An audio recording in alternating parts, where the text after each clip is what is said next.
स्पर्श रेखाएं और अभिलंब, टेंजेंट एंड नॉर्मल। देखिए टेंजेंट क्या होता है और नॉर्मल क्या होता है। जैसे कि आपके पास में कोई भी कर्व है या कोई भी वक्र है आपके पास में, इससे छूती हुई जो रेखा होती है, इसे स्पर्श करती हुई जो रेखा होती है, टच करती हुई जो लाइन होती है, उसे तो बोलते हैं हम टेंजेंट, यानी कि स्पर्श रेखा। और जो इस टेंजेंट पर परपेंडिकुलर हो, टेंजेंट पर परपेंडिकुलर जो लाइन होती है, जैसे कि ये 90 एंगल पर, तो इसे बोलते हैं हम नॉर्मल या अभिलंब। ठीक है, तो अभिलंब रेखा तो ये होगी अभिलंब, यानी कि नॉर्मल, और ये होगी आपकी स्पर्श रेखा, यानी कि टेंजेंट। ठीक है ना। इसमें एक मुख्य पॉइंट और आएगा, वो होगा इसकी स्लोप, यानी कि इसकी ढाल। किसी भी कर्व के लिए अगर हमें उसकी ढाल बतानी है, भाई लाइन की ढाल तो हम सीधे सीधे बता सकते हैं, क्योंकि लाइन का इक्वेशन आपको कुछ ना कुछ दिया जाता है और उसको कंपेयर करा देते हैं हम y = mx + c से, जिससे इसमें जो m है ये m इसकी हो जाती है ढाल, यानी कि स्लोप।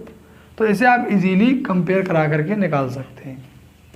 लेकिन अगर आपको कोई कर्व दे दिया जाए, फॉर एग्जाम्पल y = fx, इसकी आपको फाइंड करनी है स्लोप। क्या फाइंड करनी है? इसकी स्लोप, यानी कि ढाल। तो सिंपली आपने करना क्या है कि इसकी आपको कर देनी है डिफरेंशिएशन। जो y = आपके पास में कर्व है, जो कोई भी कर्व अगर आपके पास में ये है, तो इसका सिंपली आप डिफरेंशिएट कर देंगे विद रेस्पेक्ट टू x या विद रेस्पेक्ट टू टाइम, जिसके भी रेस्पेक्ट में ये चेंज हो रही है, उसी के रेस्पेक्ट में जिसका भी ये फंक्शन है, उसी के रेस्पेक्ट में इसका डिफरेंशिएशन आप कर देंगे, जिससे आपको फाइंड हो जाएगी उसकी स्लोप। ये उसकी हो जाएगी स्लोप। अब अगर इसी कर्व से ही डायरेक्ट आपसे स्लोप पूछी जाए, किसकी? टेंजेंट की और नॉर्मल की, तो सिंपली स्लोप ऑफ टेंजेंट, यानी स्पर्श रेखा की ढाल जो होगी वो सीधा सीधा होगी m = dy/dx। सिंपल जो डिफरेंशिएशन आया होगा वही डिफरेंशिएशन ही क्या बन जाएगा? टेंजेंट की स्लोप बन जाएगी। ठीक है, स्लोप को आप m से या tan थीटा से डिनोट करते हैं, m से या tan थीटा से। अगर आपसे स्लोप पूछी जाती है, स्लोप ऑफ नॉर्मल, यानी कि अब आपसे किसकी स्लोप पूछी जा रही है? नॉर्मल की, यानी कि अभिलंब की, अभिलंब की ढाल। इस ढाल का एक नाम और भी होता है प्रवणता, एक नाम और भी होता है प्रवणता। तो आपने अगर इसकी स्लोप लिखनी है, यानी स्लोप तो आप m या tan थीटा से कहते हैं, लेकिन इसकी स्लोप होती है कि जो डिफरेंशिएशन आया है उसको -1 के नीचे रख दीजिए, और ये स्लोप आपने फाइंड कर ली किसकी? अभिलंब की, यानी कि नॉर्मल की स्लोप ये हो गई। तो ये बात रही है किसकी? वक्र की ढाल की, यानी कर्व की स्लोप की। ठीक है, इससे पहले भी हम कक्षा 11 में ये बात पढ़ते रहे हैं कि अगर आपको 2 पॉइंट्स अगर दे दिए जाते हैं तो उनकी स्लोप आप कैसे फाइंड करते हैं। जैसे मान लीजिए कि कोई लाइन अगर आपके पास में 2 पॉइंट से पास आउट हो रही है, पहला पॉइंट है x1 y1 और दूसरा पॉइंट है आपके पास में x2 y2, तो इनके लिए आप स्लोप कैसे फाइंड करते थे? m वो होती थी y2 - y1 और x2 - x1। ये स्लोप फाइंड करते थे हम किन्हीं 2 पॉइंटों से। अगर किन्हीं 2 पॉइंटों से कोई लाइन पास हो रही है, 2 पॉइंटों से लाइन अगर पास हो रही होती है तो उसकी स्लोप ऐसे फाइंड करते हैं। और किसी फंक्शन की अगर स्लोप हमें फाइंड करनी है तो वो डायरेक्ट उस फंक्शन का डिफरेंशिएशन कर सकते हैं। और किसी फंक्शन को जो टच करके जो लाइन जा रही है, जो टेंजेंट उसके ऊपर है, अगर उसकी स्लोप पूछी जाए तो सिंपली जो फंक्शन का डिफरेंशिएशन होता है वही उस टेंजेंट की यानी स्पर्श रेखा की ढाल होती है। और अगर आप उसे साथ की साथ ही उस कर्व की अविलंब यानी कि नॉर्मल की अगर स्लोप पूछता है तो स्लोप को आप सिंपली m से डिनोट करते हैं और वो जो आपने डिफरेंशिएशन किया है उसी को -1 के नीचे रख देंगे। ये आपकी स्लोप हो गई फंक्शन की, टेंजेंट की, नॉर्मल की और ये एक लाइन की which is passing through the 2 points x1 y1 and x2 y2। इसमें बात करी हमने स्लोप के बारे में, ठीक है। अब आगे बात करेंगे कुछ फंक्शंस के बारे में। एक्सरसाइज 6.3 का क्वेश्चन नंबर फर्स्ट कहा जा रहा है कि find the slope of the tangent to the curve y equal to 3x की power 4 minus 4x at x equal to 4। यानी आपसे यहाँ पर टेंजेंट की स्लोप पूछी गई है। टेंजेंट की, जो आपके पास में कर्व है, इस कर्व पर एक टेंजेंट खींचा गया है, एक स्पर्श रेखा खींची गई है जिसकी आपसे क्या पूछी जा रही है, स्लोप पूछी जा रही है। ये स्लोप, तो स्लोप के लिए सबसे पहले अब आपको अगर फंक्शन दिया है तो फंक्शन की स्लोप क्या होती है, इसका differentiation. We have y equal to 3x की पावर 4x। सिंपली इसे हम कर देंगे differentiate with respect to x। ये हो जाएगा 12x क्यूब माइनस के 4। एक फिक्स पॉइंट पर पूछी है x equal to 4 at x equal to 4 dy over dx equal to 12 into 4 का क्यूब माइनस 4 का क्यूब 64 माइनस 4। इसे मल्टीप्लाई कर लेंगे, सॉल्व कर लेंगे, स्लोप फाइंड हो जाएगी।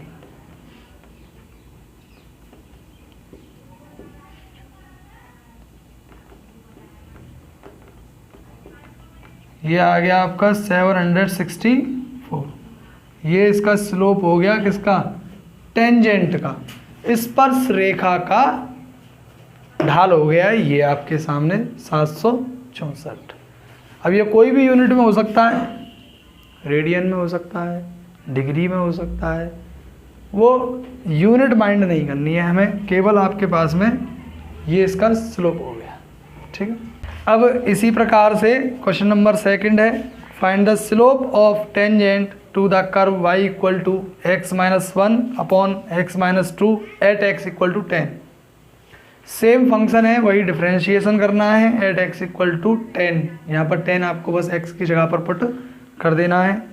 ऐसे थर्ड क्वेश्चन है, find the slope of the tangent to curve y equal to x cube minus x plus 1 at the point whose x coordinate is 2। x coordinate दिया है आपको 2, यानी x इक्वल टू 2 पर आपसे पूछी जा रही है function x cube minus x plus 1 की स्लोप, किस पर, x इक्वल टू 2 पर। ऐसे ही सिमिलरली आपके पास में है क्वेश्चन नंबर 4, जिसमें भी आपको एक फंक्शन दिया गया है x cube minus 3x plus 2 और इसमें आपको दिया गया है x कोऑर्डिनेट 3। तो क्वेश्चन नंबर 4 तक सभी क्वेश्चंस सेम है, सभी को आप लगा सकते हैं, ठीक है। अब है question number 5, find the slope of the normal of the curve x equal to a cos cube theta और y equal to a sine cube theta. ये सर फंक्शन का पैरामीट्रिक फॉर्म है, फंक्शन का पैरामीट्रिक फॉर्म है। इसमें आपको अगर slope find करनी है तो आपने y का डिफरेंशिएशन थीटा के रेस्पेक्ट करना पड़ेगा और x का भी डिफरेंशिएशन थीटा के रेस्पेक्ट करना पड़ेगा। सॉल्यूशन में हम लोग कहेंगे वी हैव, ये पैरामीट्रिक फॉर्म है इसलिए दोनों का अलग अलग करेंगे।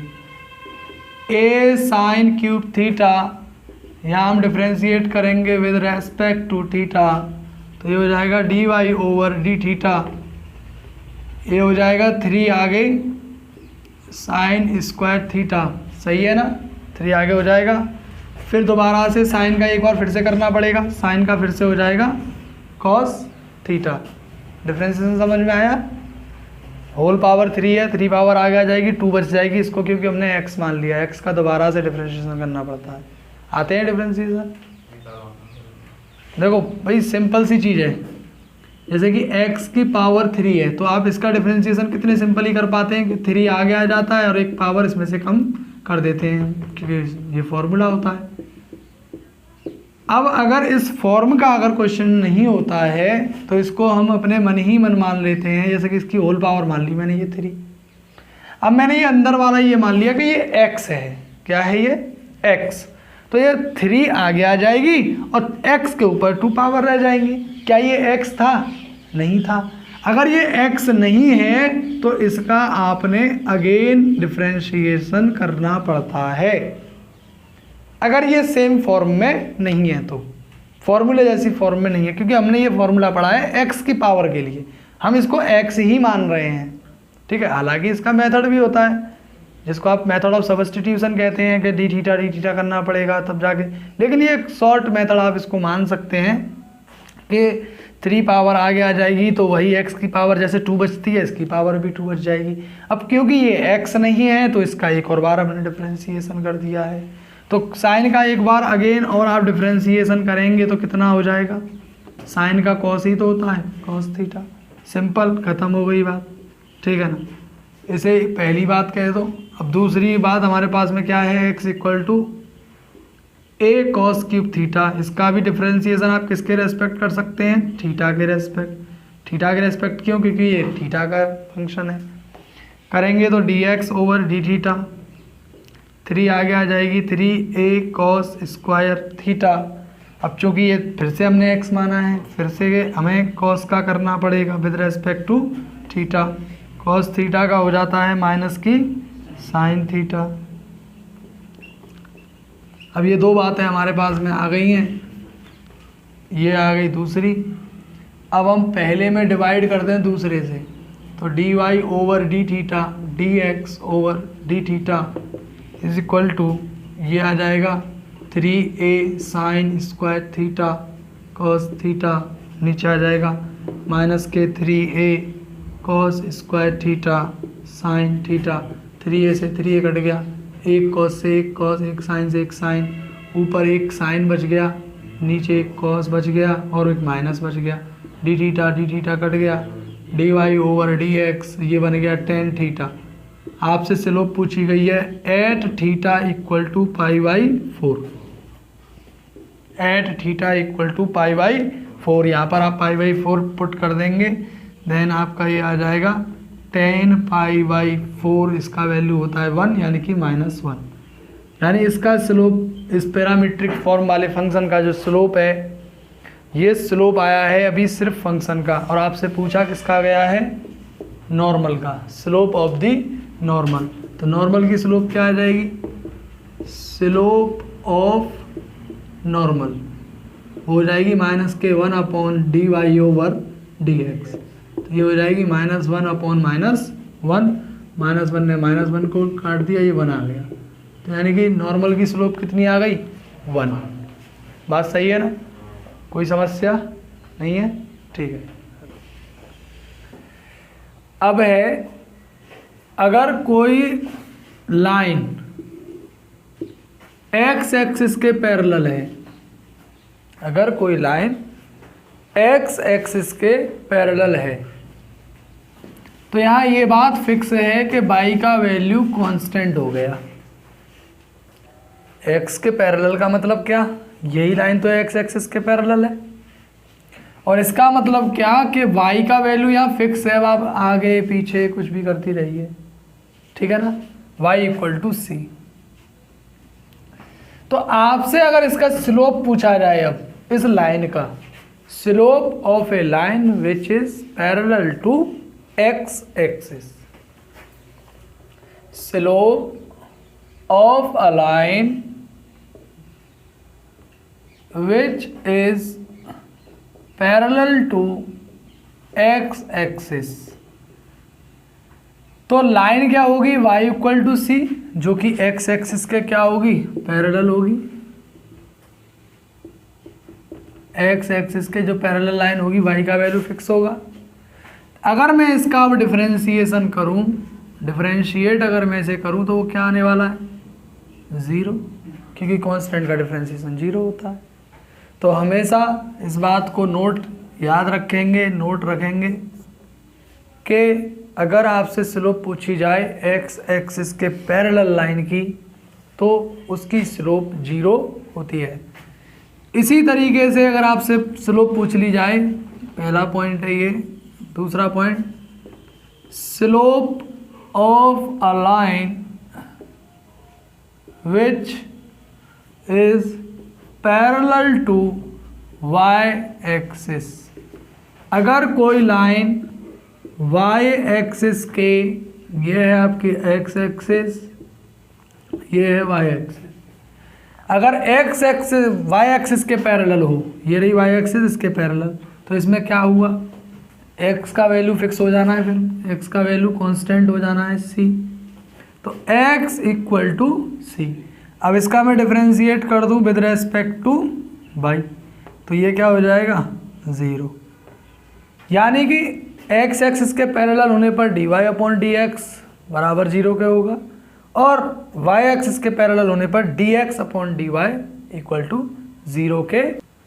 क्वेश्चन नंबर 7 में कहा गया है कि find points at which the tangent to the curve y equal to X cube minus 3x square minus के 9x plus 7 is parallel to the X axis.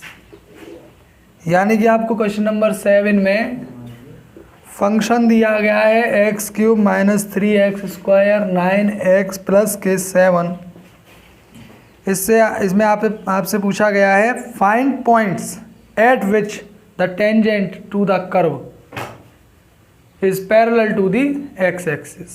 यानी कि इसका जो भी टेंजेंट है वो टेंजेंट एक्स एक्सिस के पैरेलल है। मान लीजिए कि इस फंक्शन का जो ग्राफ है वो मान लीजिए ये है।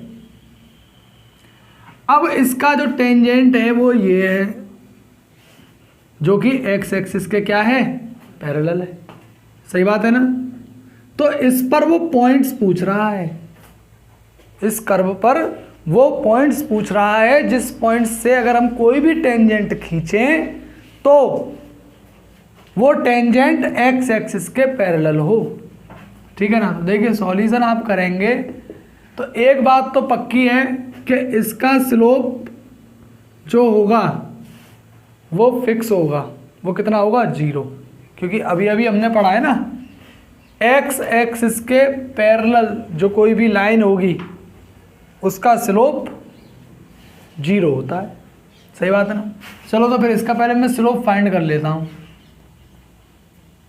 We have function X cube minus 3x square minus 9x plus 7, इसको मैं डिफरेंशिएट कर देता हूँ with respect to x।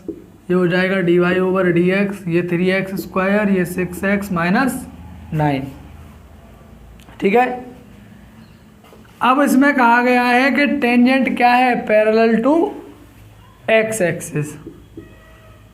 Tangent is parallel to X axis.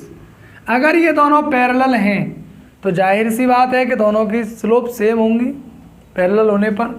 अगर एक्स एक्सिस के पैरेलल है तो जाहिर सी बात है dy ओवर dx क्या है? 0 है। अगर इसको मैं यहाँ 0 रख दूंगा तो मैं यहाँ से x का वैल्यू फाइंड कर सकता हूँ। वो पॉइंट बताना है हमें जहाँ से कि हमने कौन खींचा है? टेंजेंट खींचा है। तो वो टेंजेंट एक्स एक्सिस के पैरेलल आ रहा है, तो वो पॉइंट बताइए किस पॉइंट से आपने टेंजेंट को खींचा है। तो पॉइंट्स में आपको दो चीज़ों की ज़रूरत पड़ती है ना, एक एक्स की और एक वाई की, तभी तो पॉइंट क्रिएट होता है। एक्स कोऑर्डिनेट और वाई कोऑर्डिनेट दोनों मिलने चाहिए। तो हम एक्स और वाई का वैल्यू फाइंड कर रहे हैं। ठीक है ना? तो मैंने इसका जो स्लोप निकाला है इस फंक्शन का, वो स्लोप इतना आया। अब चूंकि हम ये बात जानते हैं कि टेंजेंट अगर पैरेलल हो एक्स एक्सिस के तो उसका स्लोप तो 0 होता है। स्लोप क्या होती है उसकी? 0। तो इसलिए इसकी भी स्लोप क्या होगी? 0, क्योंकि वो इसी को टेंजेंट कर रहा है, स्पर्श कर रहा है, टेंजेंशियल लाइन है। ठीक है ना? तो यहाँ से आप x का वैल्यू फाइंड कर सकते हैं। 3 का डिवाइड कर दीजिए, 3 1 जा 3, ऐसे फैक्टर काटने हैं जिससे कि माइनस करने पर 2 आ जाए। 3 1 जा 3, सिंपल, ठीक है या नहीं। ये +1 होगा, ये -3, तो x इक्वल टू एक तो आ जाएगा -1 और एक आ जाएगा +3, सही है ना। x का वैल्यू कितना आया -1, तो इस पर y का वैल्यू कितना आएगा भाई, पॉइंट के लिए x और y दोनों जरूरी है ना। x आ गया 1, -1 और 3, तो -1 पे y कितना आएगा, तो y तो यहीं से तो निकलेगा ना भाई। इसको फर्स्ट में रख दो, यहाँ से रखिए, -1 का क्यूब 3 इंटू -1 का स्क्वायर -9 इंटू -1 +7, जो भी ये आएगा सॉल्व हो करके वही एक पॉइंट बना लेगा इसके साथ मिल करके। ये हो गया 16 में से -4 कर दूंगा तो ये बच जाएगा 12, तो एक पॉइंट तो हो जाएगा सर -1, 12। अगर मैं यहाँ से क्या खींचूंगा, टेंजेंट खींचूंगा, तो वो 100% x एक्सिस के पैरेलल होगा। और दूसरा पॉइंट कैसे निकालेंगे, एट x = 3। दूसरा पॉइंट हमारे पास 3 है ना, 3 को यहाँ पुट करेंगे तो y का वैल्यू आ जाएगा हमारे पास में 3 का क्यूब -3 इंटू 3 का स्क्वायर 9 इंटू 3 +7, 3 का क्यूब 27, ये 9, ये 27 +7, ये 27 ही हो जाएगा, दोनों प्लस माइनस ख़त्म, ये माइनस का 20 हो गया। तो दूसरा पॉइंट कौन हो जाएगा, दूसरा पॉइंट हो जाएगा 3, -20। ऐसे 2 पॉइंट होंगे इस कर्व के लिए जिनसे आप टेंजेंट खींचेंगे तो वो x एक्सिस के पैरेलल होगा। क्योंकि अब इसका भाई ग्राफ कुछ भी हो सकता है ना, ये तो हमने वैसे ही इन जनरल एक हमने ग्राफ बनाया है। अब इसके कोई भी इसका ग्राफ मान लीजिए इस तरीके से ना चल के ऐसे करके चल रहा हो शायद, तो ये भी तो टेंजेंट जा रहा है इस पे, तो देखो 2 पॉइंट्स आ गए या नहीं आ गए, और दोनों के लिए क्या ये एक्स एक्सिस के पैरेलल है। बात सही है या नहीं है। तो केवल हमसे वो पॉइंट पूछे थे और वो दोनों पॉइंट्स ये हैं, 2 हैं, ज़्यादा भी आ सकते थे। समझ में आया एकदम, ठीक है।